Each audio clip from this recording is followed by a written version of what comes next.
Hello, you're watching Eye on Africa. I'm James Creedon. These are our headlines from across the continent this evening. In Nigeria, over 300 schoolgirls have been abducted in the northwest of the country. That's the third such mass kidnapping in 3 months. We'll hear more from our correspondent about the search and rescue effort. Amnesty International has issued a damning report saying that Eritrean troops massacred hundreds in the Tigray region of Ethiopia last November. We'll have more on that report a little bit later on. And in Ghana, an LGBT centre has been forced to temporarily shut down just weeks after it opened. We'll hear from Wendy, Isaack of Human Rights Watch about that. Thanks for watching. Now, tragedy is once again struck at a Nigerian school. Hundreds of girls were abducted by gunmen in the village of Jangabe on Friday. That's in the Zamfara state. It is Nigeria's third school attack in less than 3 months, and it has revived traumatic memories of the Chibok girls kidnapped by jihadists some 7 years ago. For more on this latest kidnapping, here's France 24's Sam Olakoya. The girls are believed to have been abducted by a group of bandits that operate in the area. These bandits are very well armed, very dangerous, and very ruthless. More than 100 bandits are believed to have entered the school. Another group of bandits attacked a military post close to the school to prevent the military from interfering. The bandits operated in the school for several hours unchallenged. They had enough time to pick as many girls. Anxious parents rushed to the school. Some parents got there only to discover that their children are among those that had been abducted. One lawyer that spoke to me said 2 of his children were abducted. He said one is aged 10, the other aged 13. He was very concerned about the ages of these children, saying he doesn't know how they will survive the hardship of captivity. The government has in the meantime launched a search and rescue operation. The government has assured the parents that the children will be brought back safely. But in the past, we've seen a situation where bandits have said the release of captives will be based on their own terms. This in most cases means the payment of ransom and the release of their members in prison. This incident highlights the danger children in Nigeria face in seeking education. For Amnesty International, deadly violence that took place in the Tigray region of Ethiopia could well amount to crimes against humanity. The rights watchdog has said that Eritrean soldiers killed at least 240 people in a massacre last November. Witness reports from survivors as well as satellite footage were used to piece together those bloody events. This report by Olivia Bizot and Natasha Milleret. In Sudan, tens of thousands of refugees crammed into camps after fleeing their homes in Ethiopia's northern Tigray region. Tigray has been plagued by intense fighting since November 2020. According to a recent report by Amnesty International, hundreds of people were killed in a massacre that took place in the Tigray city of Aksum last year. And what we found out is that there has been indiscriminate shelling, systematic killing of civilians in Aksum on 28th and 29th of November, and also looting of properties. And these crimes may amount to war crime and crime against humanity. The rights watchdog has said it has overwhelming evidence of these crimes, committed while Ethiopian troops and their Eritrean allies recaptured the city. What happened in Aksum is atrocious, and the amount, the systemic nature of the killing, the way they executed people is extremely horrible. The Ethiopian Prime Minister Abiy Ahmed launched a full-scale offensive on Tigray on the 4th of November, after accusing the Tigray People's Liberation Front, or the TPLF, of attacking a military base. He declared victory after pro-government troops took the regional capital Mekelle in late November. But the TPLF vowed to fight on, and clashes have persisted in the region. Tigray has been without internet and difficult to access since the start of the conflict, making claims and counterclaims of violence hard to confirm. Eritrea has categorically denied those accusations laid out in the Amnesty report. The country's information minister took to Twitter, where he said Eritrea was outraged and that the report was, quote, fallacious. Human Rights Watch has accused Cameroonian soldiers of killing one man and raping 20 more women during a raid on a village last year. And this happened in the context of the army quelling an insurgency by separatists in 2 English-speaking regions of the country. Regina Sondo has more from Yaoundé. Human Rights Watch said Friday that they have gathered evidence showing that the Cameroonian army attacked a village in March 2020 during the military raid on a village called Ibam in the southwest region of Cameroon. 20 women were raped by Cameroonian soldiers. They arrested 35 men and killed 1 man. The attack has been named as one of the worst committed in the recent years by the Human Rights Watch. I tried to contact the military spokesperson this morning, and he said the investigation was fake and he did not want to comment on the matter on camera. The Human Rights Watch has said that this series of interviews were carried out between August 2020 and January 2021. They spoke to rape survivors, to a medical doctor that treated these women, and a humanitarian worker that helped them.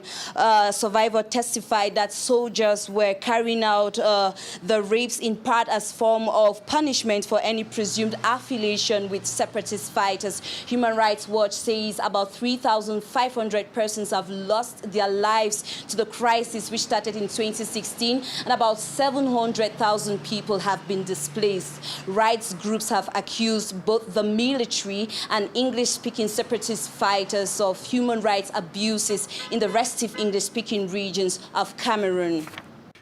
Ivory Coast has become the 2nd country in the world to receive coronavirus vaccines under the UN-backed COVAX initiative. And more than 500,000 doses arrived in the economic capital Abidjan on Friday.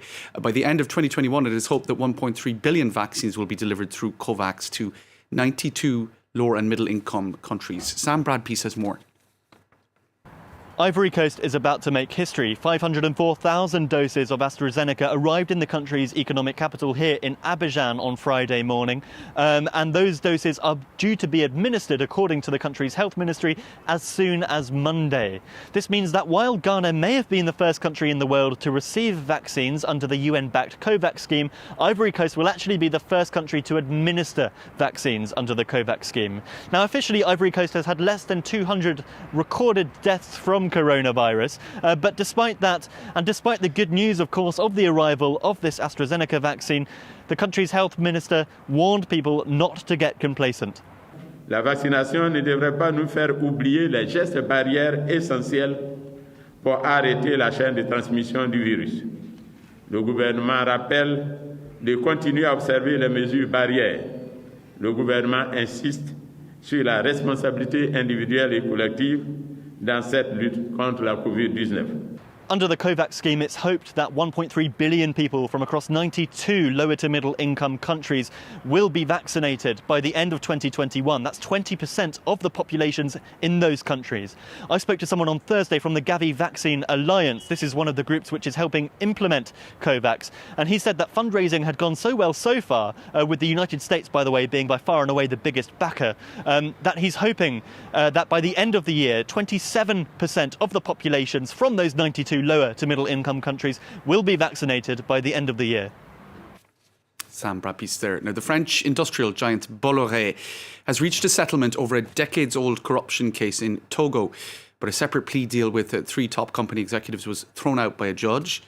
The company agreed to pay €12 million as part of the deal with the financial crime prosecutors here in Paris. Shirley Sipon has the story. Bollore, one of France's top industrial groups managing transportation, energy and logistics, has been under investigation for years over the way it got a deal to manage the port of Lomé. The group got the contract shortly before Togolese President Faure Singbe was re-elected in 2010. And during the campaign, the Togolese government used the services of communication company Havas, which is part of the Bollore Group. Investigators believe the French group may have undercharged its consultancy services to get the port deal, which Bollore denies.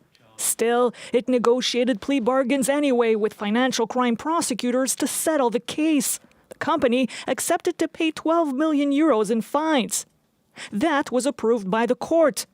But then the judge threw out the other plea bargains involving billionaire Vincent Bollore, the director general of the group, and the international director of Havas. The judge ruled that the fines of 375,000 euros were too lenient for such serious charges, which have undermined economic order and Togo's sovereignty. The judge said the group's managers should be tried, but that decision will be taken by other magistrates. To Ghana next, where just weeks ago an LGBT centre was opened in Accra. Now that's a first in the country where same-sex relations are still completely taboo. The head of the charitable centre said that the anti-gay hateful reaction to the opening of that centre was unprecedented when it comes to matters LGBT related. Now, for more on the situation, we can talk now to Wendy, Isaack of Human Rights Watch. You're a researcher in LGBT rights, and you wrote in 2018 a report, No Choice But to Deny Who I Am, and that's directly about the situation in Ghana. Thank you for talking to us this evening on France 24. Now, let's just start with this incident about the LGBT centre. The pushback was very organised and very vocal from interreligious groups mostly, interreligious groups and indeed the Catholic Church. Less so from the state that seems to not have directly got involved, but did certainly feel that pressure from interreligious groups. Right. I mean, I think first of all, let's start with the fact that this is not the first time that an LGBT group is operating in Ghana. There are several groups that have been in operation for several years. In terms of the pressure, Ghana is a very complex country in the sense that there is a law that criminalizes same-sex conduct, and a constitutional framework that is very protective, but it operates in a complex context where the religious and traditional factions are actually very strong and have a very strong influence in terms of how government is able to respond or able to deal with the law that criminalizes same-sex conduct. So in terms of this specific incident, the issue was instigated, or the closure of the new office was instigated by initially the religious group called the National Coalition for Proper Sexual Rights and Family Values. And that was followed then by support from the Ghana Catholic Bishops' Conference, and then followed by a very problematic statement by the traditional leaders of that community where the office was opened. And the traditional leaders called for the burning down of the office. Right, so the office was temporarily shut because there was a real fear for the safety of the staff and people coming into the centre. So there was a real sense of intimidation. Now, just to speak more generally of the problem in Ghana, it's not directly related, but it's certainly part of the issue. 96% of people in Ghana claim to have some religious affiliation. So religious groups do have a huge amount of influence when it comes to questions like this. And they seem to have seized on this particular centre being opened as a chance to say we don't want any progress on this question of LGBT rights in the country. Do you think this is more an attempt to ensure that there is no attempt to legislate or to move forward with gay rights at all, or LGBT rights rather? Absolutely. I mean, the one point that you're making, which is incredibly important, is that the majority of people in Ghana are highly religious, whereas in the north, based on Christianity. In the north, you have also a very strong Muslim community. What we found when we did the research in 2017, and you'll see in the report that was published in 2018, is that while there's a protective constitutional framework, these religious groups have a very strong influence in terms of what members of parliament or what the government is able to do in terms of addressing discrimination and repealing the Penal Code or the Criminal Offences Act, which criminalizes same-sex conduct.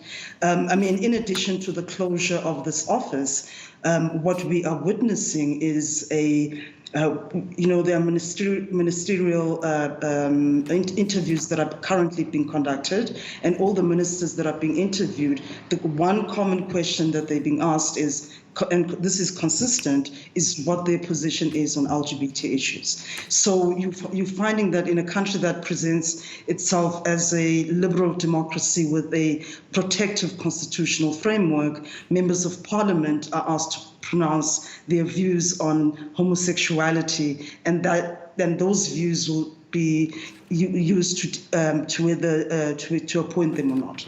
Now, it is viewed often, the whole notion of LGBT and LGBT rights and just homosexuality, not as a natural factor, but as a behaviour that is chosen. I think that's the common view, certainly held by religious groups and in many parts, I think, of Africa.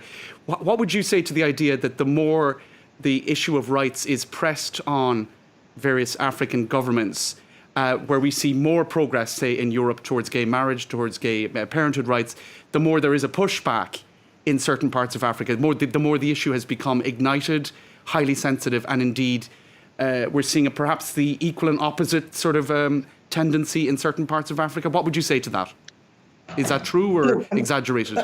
I wouldn't make a generalized statement about that. So if you set Ghana aside, take for example countries in Southern Africa, Botswana, Angola, Mozambique, where change, or rather protection and decriminalization has happened not through kind of a strong judicial activism or strategic litigation, but where including Lesotho, where parliamentarians have actively repealed laws that discriminate against LGBT people. But if you look to the north, to West Africa, you're finding these trends where religion and culture and tradition is being used to justify continued criminalization.